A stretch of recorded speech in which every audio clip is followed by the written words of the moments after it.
আসসালামু আলাইকুম গাইস, কেমন আছেন? ভালো আছেন? লিটন ভাই, তুই আর কত খেলিবা? আর করে ক, কত আর খেলিবা তুই? আর করে ক।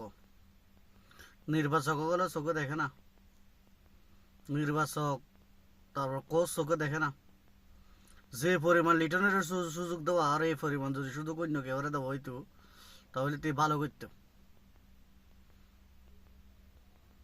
তার পরিসংখ্যান এখন দেখিলে বাংলাদেশ বাংলাদেশ টিমের যে অবস্থা, তার পরিসংখ্যান যদি এখন দেখা হয়, ঠিক আছে, তো বাতিলের খাতা প্রথম।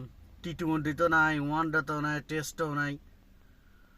তো ইয়ে কোন শক্তির বলে ইয়ে বাংলাদেশ ক্রিকেট তুমি খেলে আল্লাহ ছাড়া কেউ জানে না কোন শক্তির বলে। হুম, কোনো রান নাই, কোনো কিছু নাই, বাস খেলতেই আছে, খেলতেই আছে, খেলতেই আছে। কোন শক্তির বলে নির্বাচকরা খেলার তাও বুঝলাম না। ক্লাসিক ক্লাসিক মোনালিসা মোনালিসা করতে করতে আরেকজনের সুযোগ হয়ে খারাপ হয়ে যাবে।